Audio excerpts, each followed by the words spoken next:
Welcome everyone. This is day 2 of our Professional Staff Conference 2021, and it's so far been a fantastic 1.5 days, and I've thoroughly enjoyed it personally. My name is Shangri Sri, and my co-host for the day is Jenny Greenhut. Jenny. And we have a fantastic presentation awaiting us from the Melbourne Entrepreneurial Centre. But before we do, I would like to formally start the session by paying my respects to the traditional owners on the lands from which we all join this session today. I'm personally joining you from the Wurundjeri people's land, which is the Willam clan people's land here in the northern suburbs of Melbourne. And I would like to pay my respects to their elders past and present, and also acknowledge all Aboriginal and Torres Strait Islander people here today on this call. Now, without further ado, we are looking for problem solvers, so I'm hoping all of you are here because you're all problem solvers. So let me hand it over to Sarah Robertson, Mim Ingvarnes, and Lakshmi Pan to take us through the presentation. Thank you. Wonderful, thanks so much for that. Lovely introduction, Changari. So welcome and hello everybody. Welcome to Problem Solvers Wanted. Can I please ask before we kick off that if you do have your microphone not on mute, that you chuck it on mute until a little bit later when we get to the Q&A. And I also want to let you know that the session is going to be recorded and slides are going to be available later, just so you're aware. My name is Sarah and I'm the Marketing, Communications and Events Manager at the Melbourne Entrepreneurial Centre. And on behalf of the team, thanks very much for coming along to this Professional Staff Conference session. I am joined by Mim Ingvarnes, Program Manager for Innovate Ed, and Lakshmi Pun, Program Manager for the Melbourne Accelerator program. I too would like to begin by acknowledging the traditional owners of the country where I'm broadcasting from today, the Wurundjeri, Woiwurrung and Boonwurrung people of the Kulin Nation, and recognise their continuing connection to land, waters and culture. I pay respects to their elders past, present and emerging, and acknowledge all Aboriginal and Torres Strait Islanders here today. Given that we're all coming from different spots across Melbourne and probably Victoria, I'd encourage you to pay respects to the traditional owners of the lands that you're on today. So, let's talk about the Melbourne Entrepreneurial Centre and why we exist and why we're here today to do this presentation. We're going to cover off a little bit about what Mech is and our programs, what's entrepreneurial thinking, who is an entrepreneur, who can be an entrepreneur, and how Mech can help you solve the problems that keep you awake at night. So we come across solvable problems every single day, from the mundane to the major at work and at home. I often find myself, and I know other people do too, thinking, if only there was like a better way, a quicker way, something simpler, something cheaper, a more efficient process, a way to cut out the middleman, or something that's actually customer or user friendly. The Melbourne Entrepreneurial Centre exists to help people from within the university community create solutions for these problems and match problems to truly amazing solutions produced through research. The centre is home to Translating Research at Melbourne, the university's Research Impact Accelerator, the Melbourne Accelerator program, the university's Startup Accelerator, and Melbourne Innovate Ed, the university's EdTech Incubator. What's cool about us is that we work with staff, students and alumni of the university from every single faculty, from those who are engrossed in a problem they don't know how to solve, to those with an idea for a solution or a business and aren't sure how to bring it to life, to those who are already in market but need support, guidance and a cohort to bounce ideas off.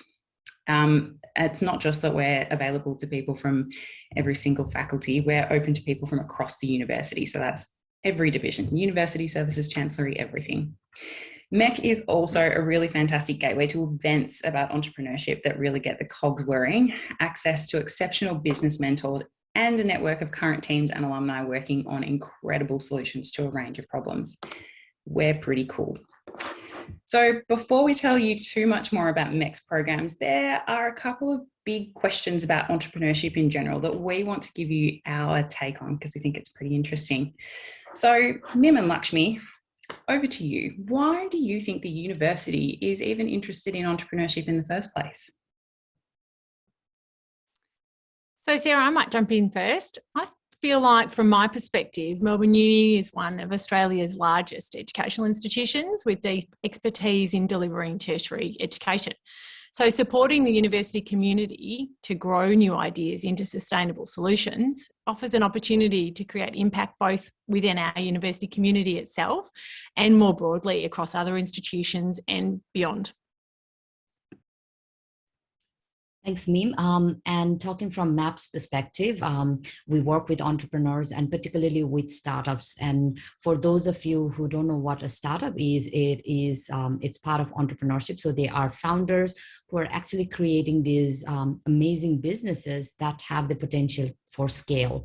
So with the university being associated with startups that have potential for scale, they're able to create newer opportunities for others and also create that economic and social benefit. Throughout the presentation, I'll also give an example of what that actually means. So with the Melbourne Accelerator program, which has been part of the University of Melbourne, launched in 2012, we've been able to support over 200 startups or those businesses that have created over 1,400 jobs. And this is a really great example of what universities' association with entrepreneurship can create opportunities like this. So over to you, Sarah.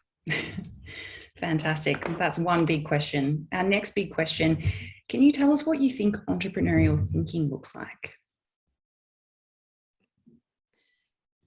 So entrepreneurial thinking really, can involve taking your particular expertise as an individual and thinking outside your immediate role, perhaps in the university, in your job, and how you can solve problems that you see around you for a broader group of people to benefit from. So chances are, if you see a problem, it's a problem for someone else. So it's really about using your knowledge to solve difficult challenges in new and hopefully pretty unique ways that you can grow and make tangible for someone else. Yep.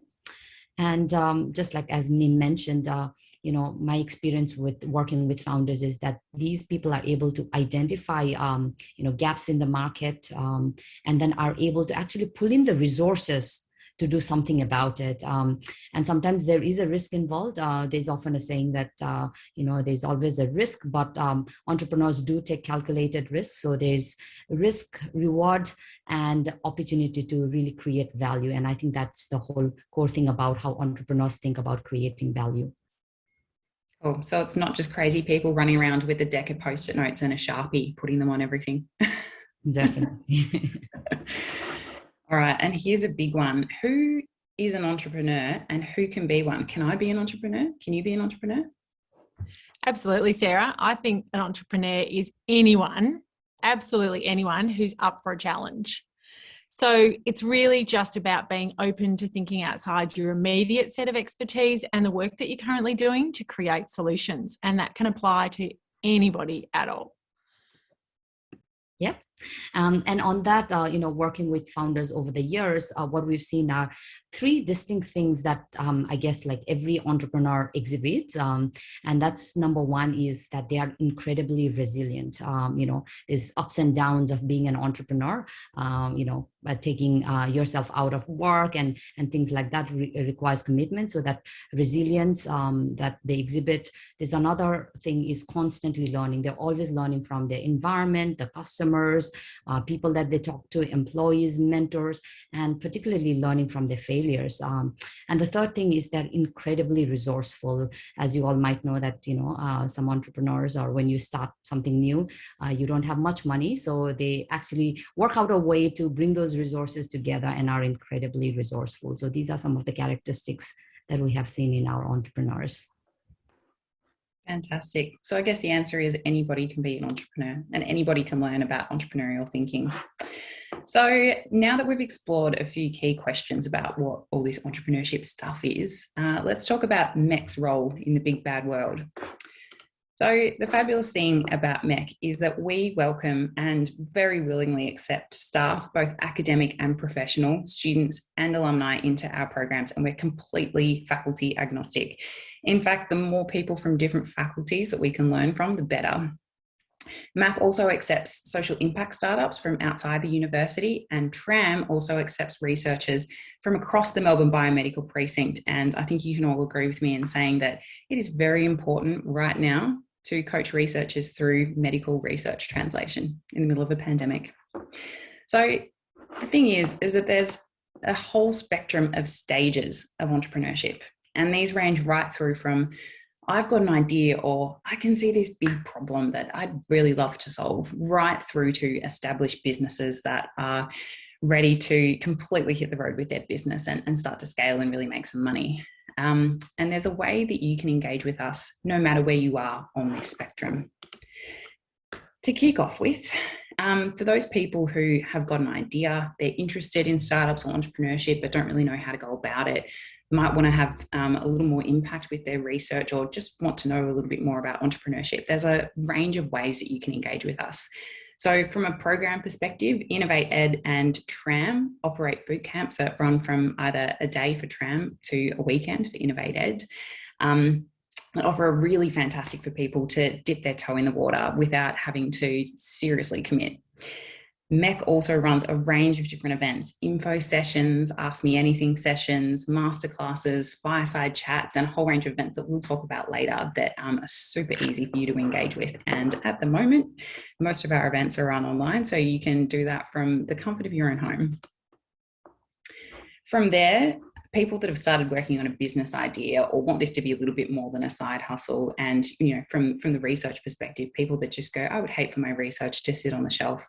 There are a range of entry-level programs that you can get involved with that go for a shorter period of time.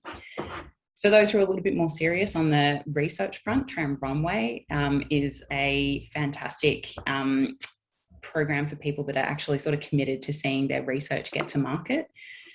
And all of our programs offer, I guess, an accelerator or an incubator model for people who are actually genuinely really serious about seeing their business have traction. And we'll talk about each of these programs in a little bit more detail in a sec. But for now, I will hand over to Mim to talk us through Innovate Ed. Thanks a lot, Sarah. As Sarah said, my name's Mim Ingversen and I'm the Program Manager at Innovate Ed, and I'm joining today from the lands of the Woiwurrung people.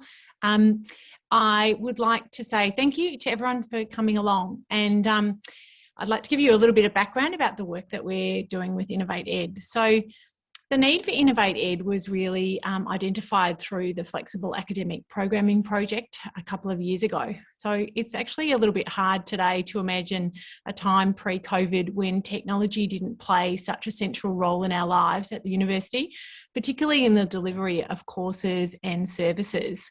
The Innovate Ed program started in 2009, just before COVID, and soon we'll be coming to the end of our second annual cycle of programming. So the aim of the Innovate Ed program is to nurture bottom-up improvements in efficiency and effectiveness in teaching, learning, assessment at the university, as well as student experience and engagement through the use of technology innovations.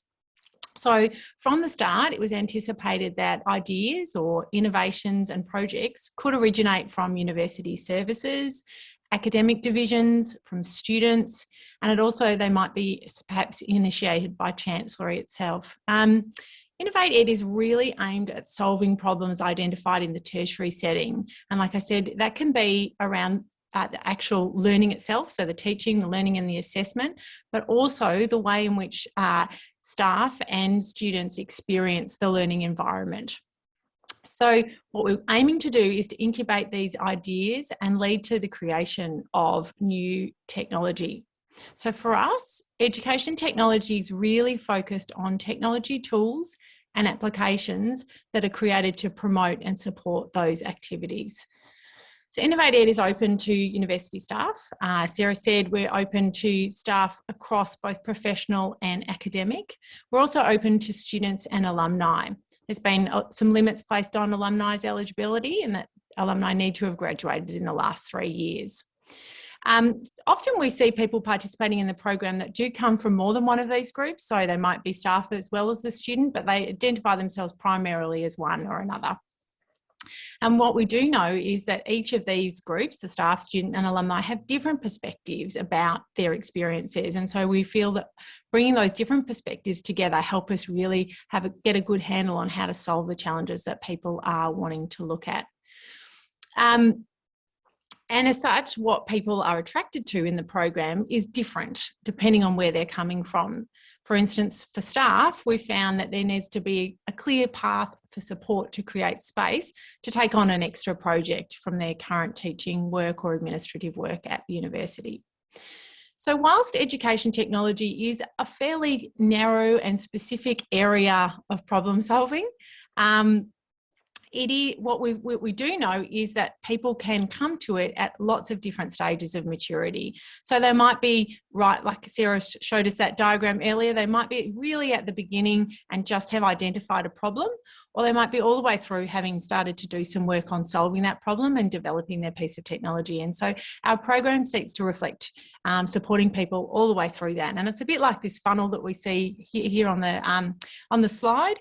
We have 3 sets of activities that try to give opportunities for as many people at the university as possible. So the widest group is where we provide opportunities like showcases or short informational sessions. And then the second activity is the Innovate Ed Bootcamp, where it's a 2.5-day experience that helps a group of folks that are interested in spending a little bit more time really thinking about problem solving and how they might develop ideas about coming up with a solution. And then the third part of the program that we offer is the incubation funding program. And that goes for a year, and it offers both financial support as well as in-kind support. And that's for a much smaller group of programs. Somewhere between 4 and 6 projects participate in that funding program each year. And so we're hoping that we give people an opportunity to really approach Innovate Ed wherever they're up to with attacking a problem. So Sarah, if we jump onto the next slide, I thought I might just show one example of a project that's been involved in the Innovate Ed program. This is Spinal Log. So the Spinal Log project was seeking to look at the problem of how to help physiotherapy students to practice spinal manipulation and receive immediate real-time feedback on that manipulation. So physiotherapy students usually practice on one another, which that has some inherent risks involved in it. The Spinal Log removes that risk whilst giving students the visual feedback on their phone or computer that lets them know how their adjustments, their physiotherapy adjustments that they're doing, need to improve or change, both in terms of how much weight or effort they're putting into it or the place at which they're putting their hands. So for this project, their involvement in the Innovate Ed program, the incubation program, allowed them to take their prototype and iterate it into a replicable and smaller model that could be used in multiple locations and classrooms in the university.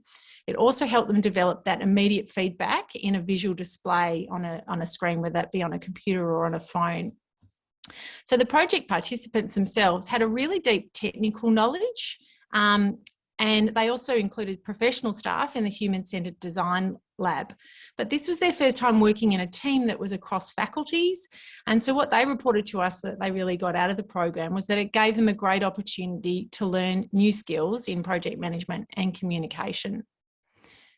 I'm going to hand over, I think it's to Sarah next for talking about the Tram program. Thanks.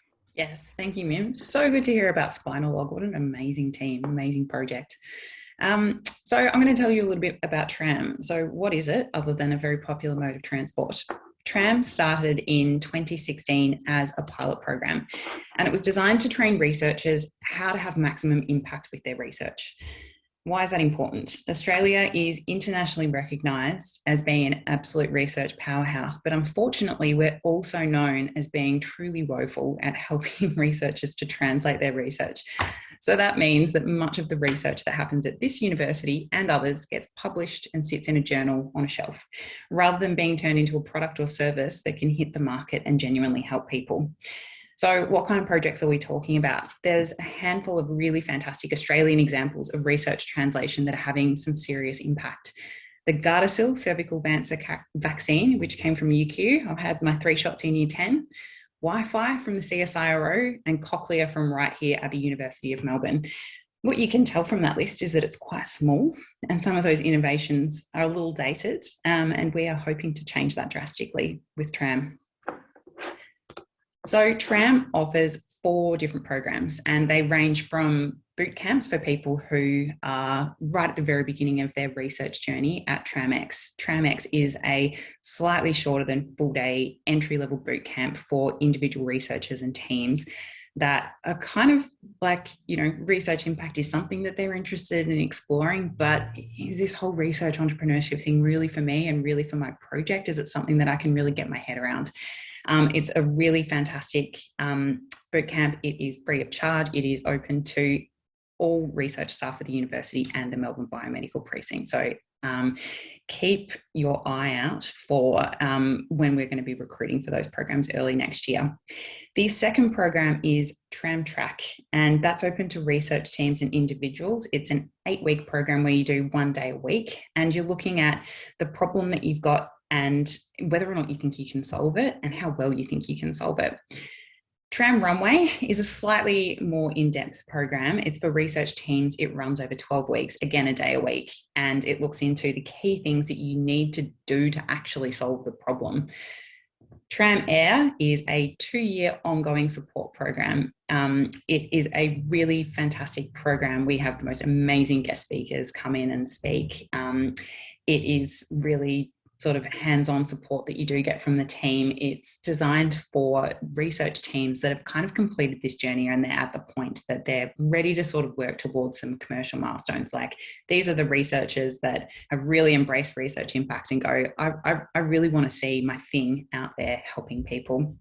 So it's all about helping, are we able to solve that problem at scale? Let's talk about one of the teams that's been through all of these Tram programs, Curvecreate. Curvecreate's a very special team because they have sort of touched quite a lot of entrepreneurial programs at the university.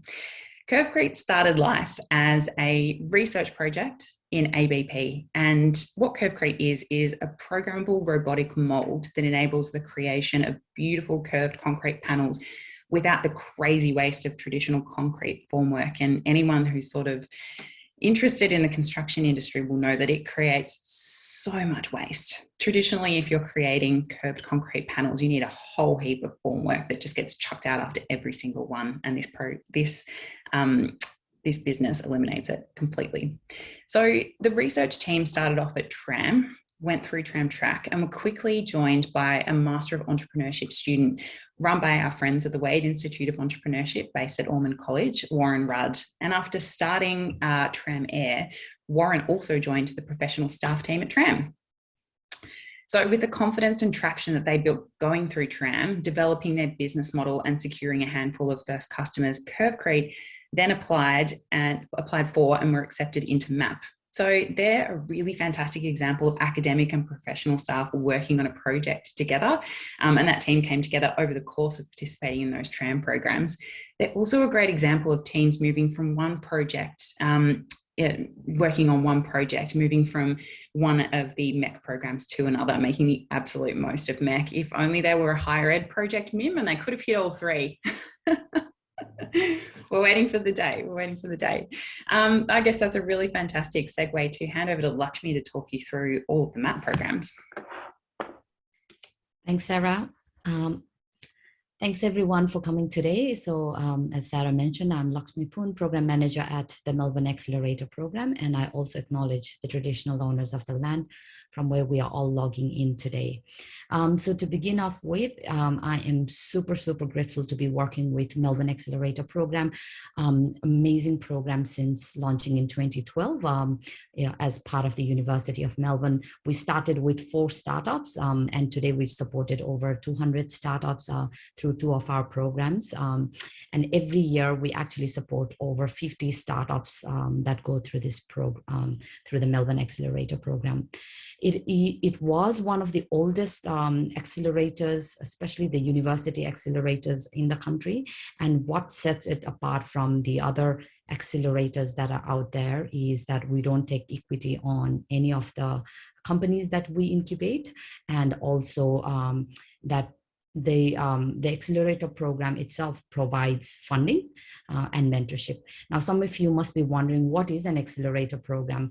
Because sometimes it's very easy for us to think like everyone knows Accelerator program, but basically accelerators or incubators are programs that are designed in a cohort based experience. So, you have a cohort of founders coming in, and we help them to accelerate or grow their businesses or their entrepreneurial journey faster than they would otherwise. So you're looking at if someone were to go out on their own, it would take them about maybe a year or so to reach at a point where if you were as part of MAP, you would achieve that in 3 to 6 months. So really about accelerating that growth for your company.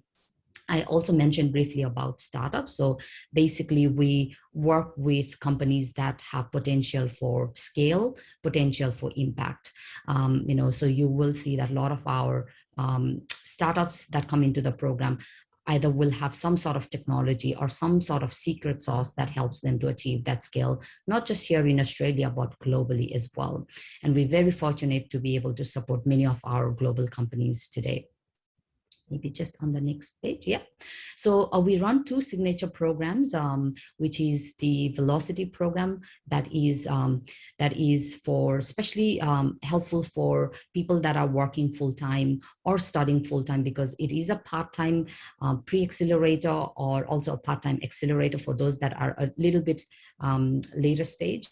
And at this stage, we are looking for people that have an idea and have to some extent gone out and validated there is an existence of the problem. And then we work with them to really identify the customers and to, almost termed as customer discovery, to really validate the assumptions that they have about their program. So in that program, we take about 30 founders per cohort, which is, we look at about 60 to 70 founders that go through 2 of the Velocity programs that we do. And in fact, we were supported by LaunchVic in 2020 with funding to double the intake. Hence, we are able to take about 50 founders per year in this program.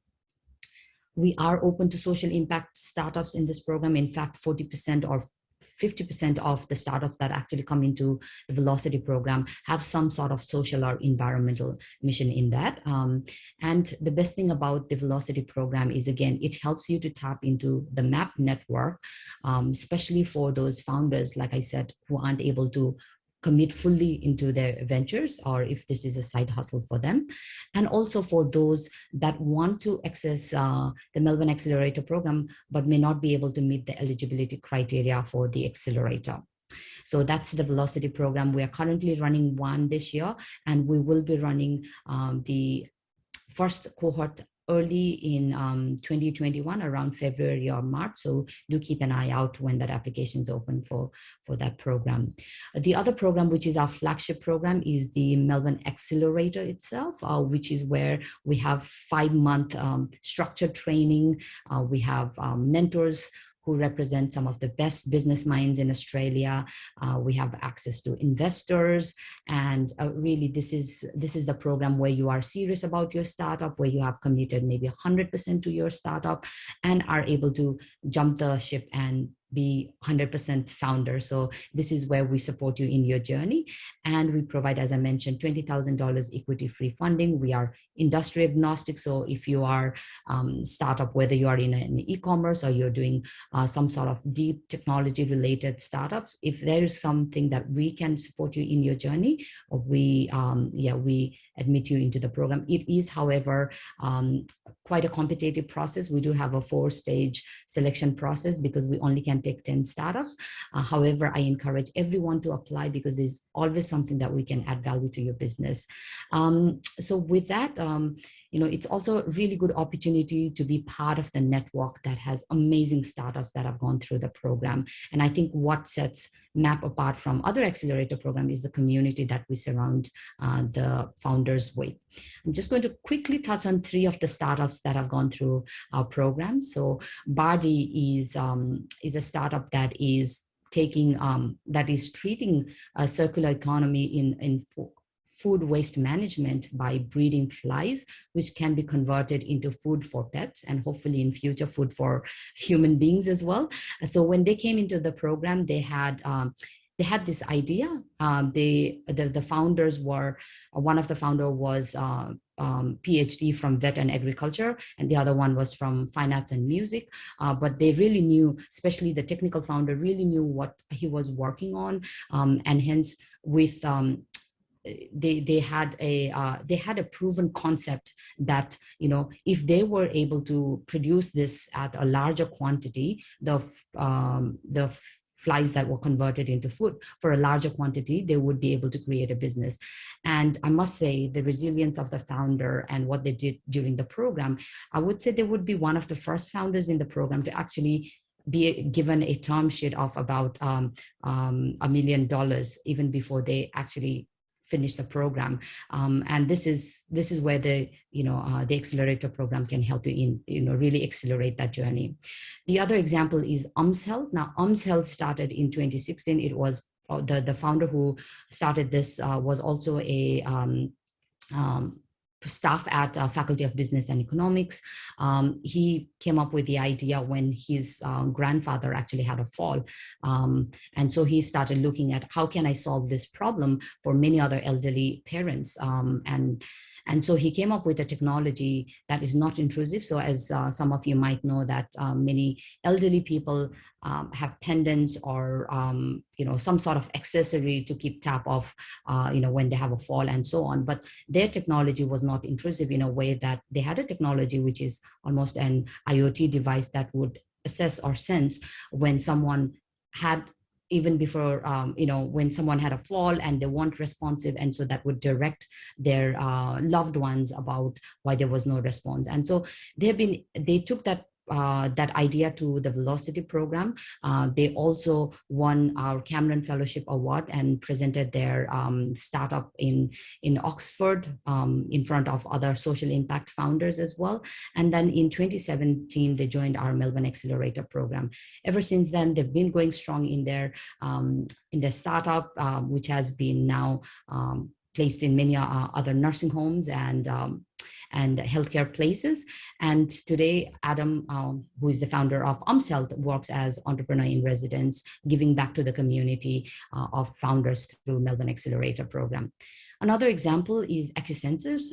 So the founder, Alex, was working in road and transport in the traffic area, developing their newer technology when one of his friend was killed in a road accident, which was caused by a driver who was using mobile phone on the road. So that really drove him to create this business, which is a technology that captures when people are driving and also texting and using their mobile phone. Now, this technology has been deployed in not just here in Australia, but in India and also other European countries, and have bagged amazing contracts from other countries as well.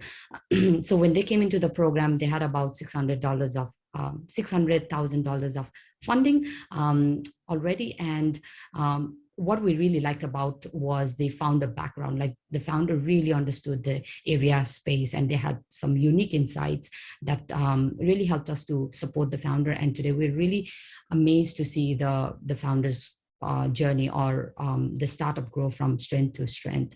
And these are some of the examples of the founders that have been through the program. Now, you not necessarily have to think that, look, I have to be solving world-changing problems to be in the Accelerator program. Now, we do have startups that are doing just amazing, some are selling seasonings and spices and Korean beauty products and still creating amazing businesses out of that. So, we have place for everyone and any sort of businesses. We will be opening office hours at the end of this year or early next year. So do check out do subscribe to our newsletters if you haven't, because we will keep you updated on when our office hours open up, so you can speak about where you are in your journey with your startup idea. So with that, I am going to pass to Sarah.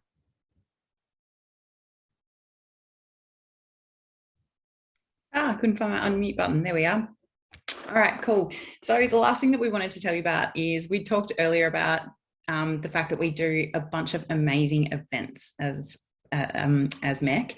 We've got a couple of upcoming events that we think that you'd be really interested in hearing about, and they're about all different sorts of things about how you can build effective teams, how you can do all sorts of different amazing things in businesses, and talking about founders and, you know, the journeys that they've had in the past. So it's not just relevant to people who are interested in startups and entrepreneurship, but, you know, it's the events that we put on are for people across the whole business spectrum, really. So we've got an upcoming event, a fireside chat with Dr. Adam Bumpus on in October. We have got MAP has a demo day coming up. We've also got Tram Programs, which are both fantastic pitch events. A little bit later on in the year, we've got the MAP Velocity Showcase and the Innovate Edge Showcase. So you can actually come along and see what all of the teams have been working on over the course of this year. Again, super easy from the comfort of your own home. That brings us to the end of the slides that we've got. So stop sharing, and I'd love to open it up to questions if anybody has got anything that they would like to ask of us. Sarah, Mim and Lakshmi, that was a fantastic presentation. I do have some questions here from the audience. They sent some through to me directly. I don't know if Jenny got any as well, but I'll go with the first question I've got. Are the Tram programs available to research groups that have people from other unis involved? Yes, as long as you have got staff from the University of Melbourne. Okay, and the next question I have here is, are there examples of past success that you could suggest? And I'm assuming that's what Lakshmi just nicely summed up with at the end, is that correct? Yeah, we've got lots of fantastic examples of teams that have come through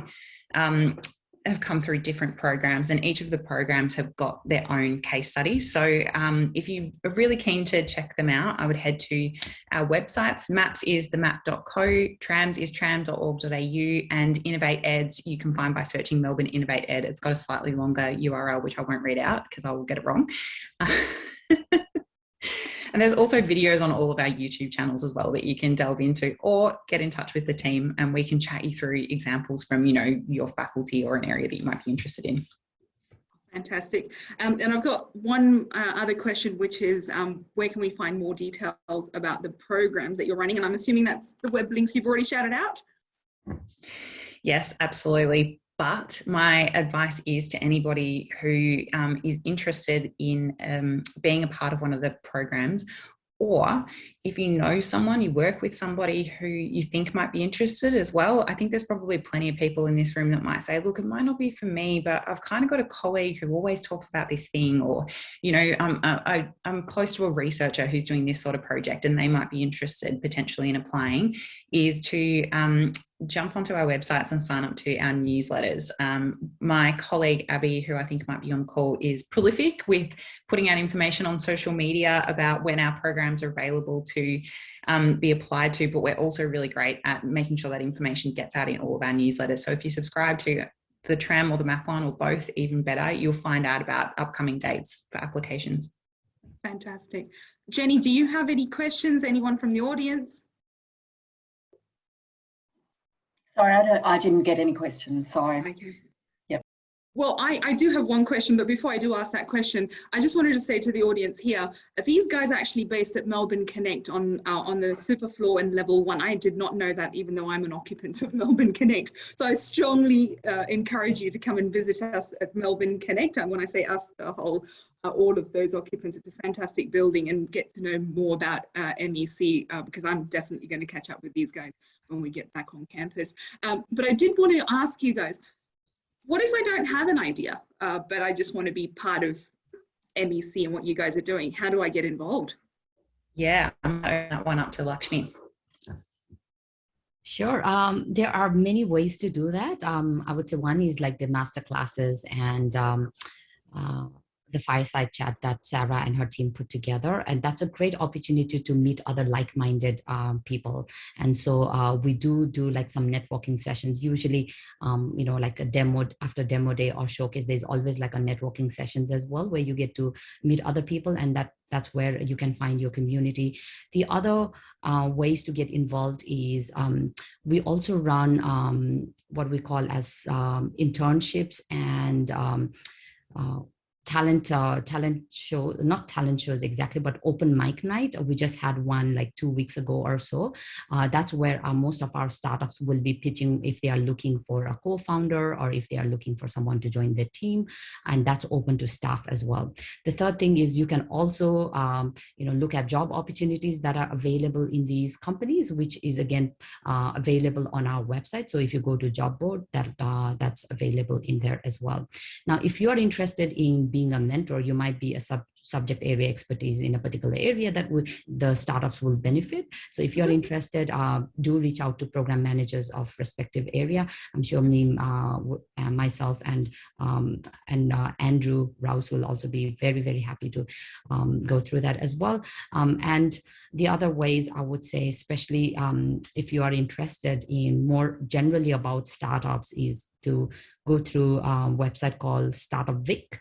Join the Slack community. There's amazing network of founders in there. So Startup Vic, Launch Vic is another website, which is a government organization that has lots of free learning materials and courses that are run for like would-be founders. And then there are various meetup groups that you can be part of to explore your ideas further and engage with other like-minded people who might be able to join you and take that idea further down. And yeah, one more thing, we do have university startup competition for students. So I'm not sure, I don't know whether that is open for staff yet, but if you're working with students and if you all see they might make a good team. So I think the university startup competition is a great way to sort of try that out as well. I thank you. I definitely will. Personally, this has really interested me, so I'll definitely take part. But I'm mindful of time, and I've been told we have to finish on time. So I just wanted to finish with this. We can all be entrepreneurs. That's kind of the bottom line message. We need to be incredibly resourceful. We need to learn from our failures, and that means eating a bit of humble pie and being receptive to feedback and reflection, and we need to be willing to take risk. And if we can, and I think that's why you all are here today, to listen to those wise words, you can all be entrepreneurs. And I want to thank the panel, thank my co-host Jenny, and with that, enjoy the rest of this sunny, beautiful Melbourne day, and have a fantastic weekend, guys. Take care. Yep. Thanks for coming, everyone. Thanks, everyone. Thank you.